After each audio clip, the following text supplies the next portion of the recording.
ان مرکزی عنوانات کے تحت سب سے پہلے ہم دین کے مسئلے پر گفتگو کریں گے کہ اس زمانے میں مسلمانوں کی اکثریت کس طرح دین سے دور ہو چکی ہے۔ اس میں سب سے پہلی بات ہے غیاب الحکم بشرع اللہ عن کافۃ بلاد المسلمین، مسلمانوں کے تمام ممالک سے شریعت کی حکمرانی کا ختم ہو جانا، مسلمانوں کے کسی بھی ملک میں شریعت حاکم نہیں ہے۔ دوسری بات ہے احتلال المقدسات الثلاثہ فی ملت الاسلام، ملت اسلامیہ کے نزدیک مقدس 3 مقامات پر کافروں کا قبضہ۔ تیسری بات ہے فساد عقیدت التوحید لدى معظم المسلمین وانتشار البدع واندثار السنہ، اکثر مسلمانوں کا عقیدہ توحید کا کمزور ہو جانا اور ان میں بدعتوں کا پھیل جانا اور سنتوں کا کم ہو جانا۔ چوتھی بات انتشار الفسوق والعصیان والمجاہرۃ بالمنکرات، فسق، نافرمانی اور گناہوں کا پھیل جانا اور منکرات کا کھلم کھلا ارتکاب۔ ان 4 باتوں کے بعد جو نتیجہ نکلتا ہے وہ ہے غربت اہل الحق، کہ حق پرستوں کا اجنبی ہو جانا۔ تو آج ہمارا درس انشاءاللہ پہلی بات پر ہوگا۔ امت مسلمہ آج اپنے دین کی اہم بنیادوں کو کھو چکی ہے، اور اس کی مثالیں آپ کو مسلمانوں کی دینی زندگی کی خرابی میں اور اکثر مسلمانوں کے اندر جو بے راہ روی ہے اس وقت، اس میں آپ کو اس کی بہت ساری مثالیں نظر آئیں گی۔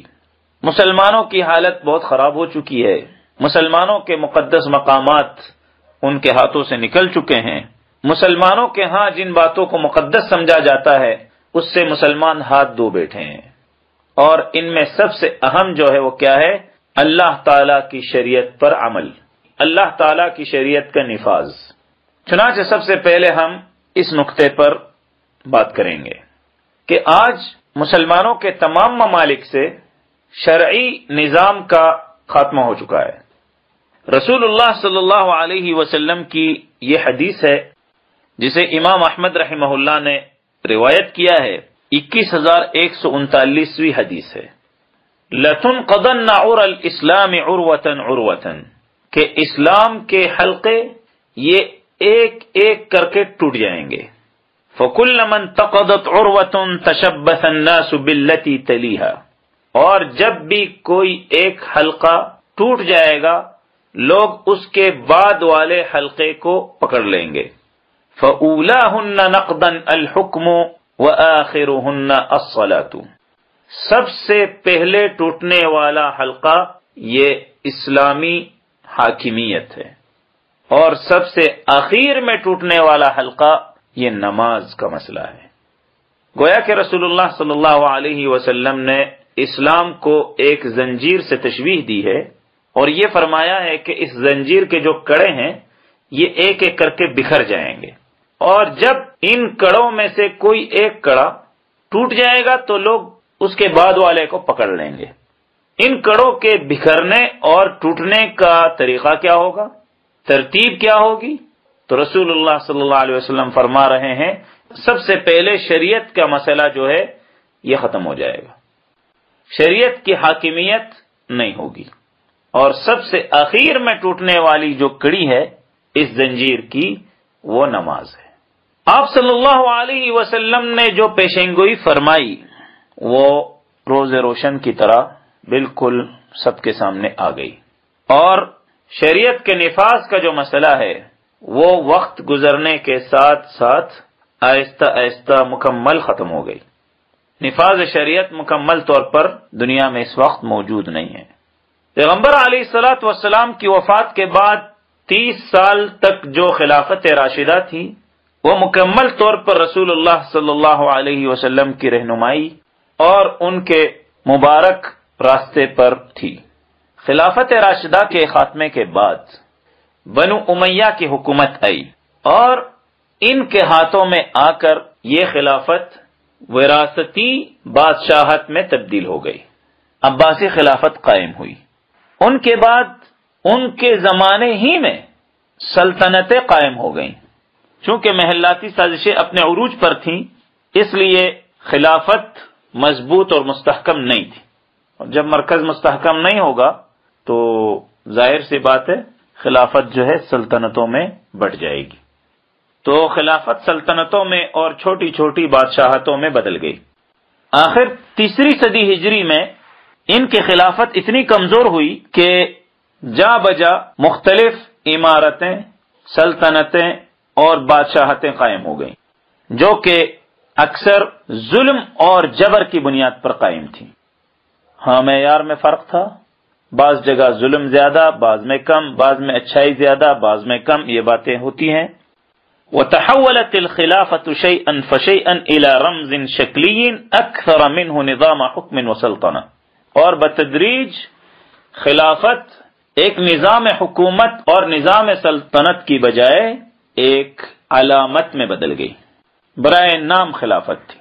بادشاہوں کی خواہشات اور درباری ملاؤں کی منافقت کے نتیجے میں آہستہ آہستہ حکمران شریعت سے دور ہوتے گئے اور عام مسلمانوں کی زندگیوں میں بھی خرابی آتی گئی، حتیٰ کہ حالات ایسے ہو گئے کہ تاتاریوں نے عالم اسلام کے مشرقی جانب پر حملہ کر دیا اور خلافت کے مرکز کو نشانہ بنایا.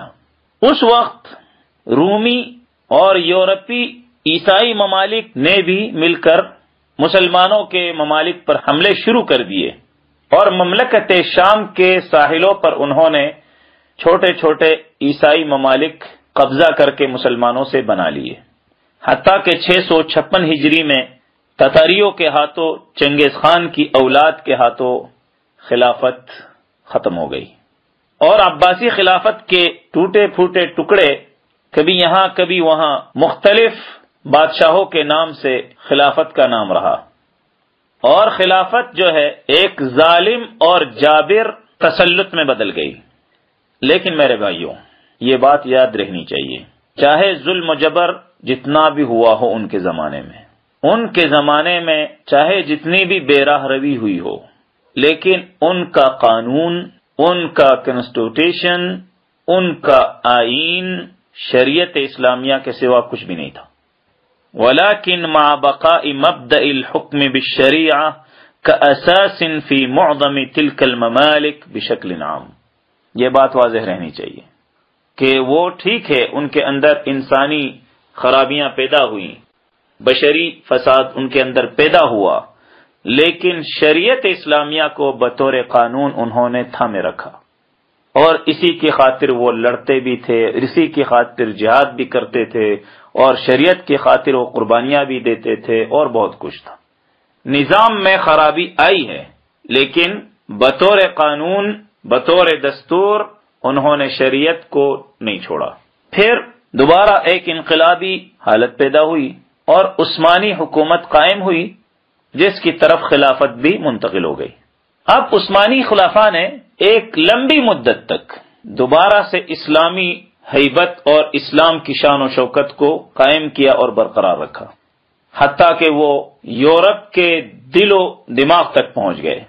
آدھا فرانس انہوں نے فتح کیا، مقدونیہ، البانیہ، بوزنیا، یہ علاقے انہوں نے فتح کیے. آج جو آپ کو یورپ میں مسلمان نظر آتے ہیں یہ عثمانی خلفاء کا کارنامہ ہے. لیکن زیادہ دیر نہیں گزری کہ ان کے اندر بھی کمزوریاں آنی شروع ہو گئیں. لیکن یہاں پر ایک بات یاد رہنی چاہیے کہ ان کی جو خلافتیں یہ 5-5-6-100 سال تک قائم تھیں، اور اس کی تفصیل انشاءاللہ اگلی فصول میں آئے گی. عثمانی خلافت میں ایک جو بہت بڑی مصیبت مسلمان امت پر آئی ہے وہ کیا ہے؟ وہ ہے خود ساختہ قانون کا نفاذ.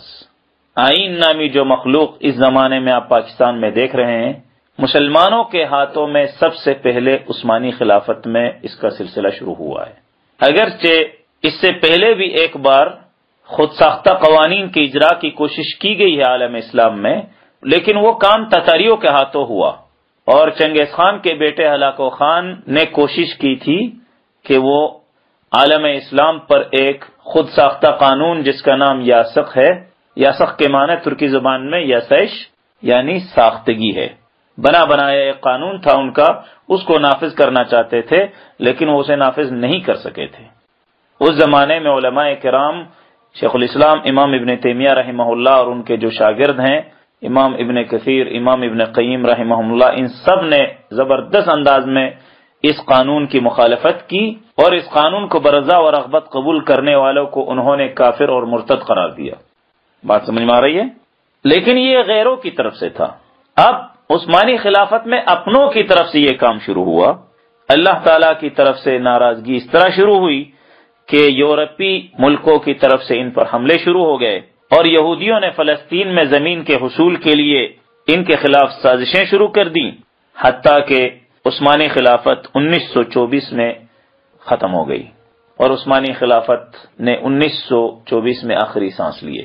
یہ مختصر سی تاریخ ہے خلافت کی۔ اس کے بعد میرے بھائیوں چھوٹے موٹے جو ممالک تھے مسلمان ممالک، وہ بھی آہستہ آہستہ صلیبیوں کے، یورپیوں کے استعماری حملوں کے نتیجے میں آہستہ آہستہ ختم ہوتے گئے۔ یہ صلیبی استعمار جن کی سربراہی برطانیہ، فرانس، روس وغیرہ کر رہے تھے، انہوں نے مسلمانوں کے ممالک کو تباہ و برباد کیا، تاخت و تاراج کیا، اور سب سے بڑی جو مصیبت انہوں نے ہمارے مسلمان ملکوں میں لائی وہ کیا تھی؟ ہمارے مسلمان ملکوں کی سرزمینوں کو قبضہ کرنے کے ساتھ ساتھ انہوں نے ہمارے نظریات پر بھی قبضہ کیا اور سیکولرزم کے فتنے کو انہوں نے مسلمان ممالک میں شروع کروا دیا، جس سے یہ جس کو تعلیم یافتہ طبقہ کہا جاتا ہے، یعنی تجہیل یافتہ طبقہ جسے جاہل بنایا گیا ہے، یہ تعلیم یافتہ طبقہ اس سے بہت زیادہ متاثر ہوا اور ان کے پھر بڑی بڑی سیاسی جماعتیں بن گئی، بڑے بڑے شخصیات ان کے بن گئے اور بڑے بڑے شاہی خاندان اس نظریات والے بن گئے۔ استعمار نے ان کی تربیت کی اور پھر بعد میں مستقل حکومتوں کے نام سے حکومتیں ان ایجنٹوں کے حوالے کر دی گئیں اور وہ لوگ چلے گئے اور وہ پھر دور بیٹھ کر ان ایجنٹوں اور ان نوکروں کو ریموٹ کنٹرول سے آج تک قابو کرتے آئے ہیں۔ اللہ کی شریعت مکمل ختم کر دی گئی اور مسلمان حکمران کفار کی غلامی میں چلے گئے، اور اس طرح رسول اللہ صلی اللہ علیہ وسلم نے جو پیشین گوئی زنجیر اسلام کی کڑیوں کے ٹوٹنے کی فرمائی تھی وہ سب کے سامنے آ گئی، اور آج ہم 1435 ہجری میں موجود ہیں۔ ہم دیکھ رہے ہیں کہ آج پوری سرزمین اسلام اور پوری دنیا میں کہیں بھی شریعت کا نفاذ نہیں ہے۔ اللہ تعالی ہمیں اللہ کے دین کو دوبارہ سے نافذ کرنے کی کوشش کرنے والوں میں شامل فرمائے، آمین یا رب العالمین۔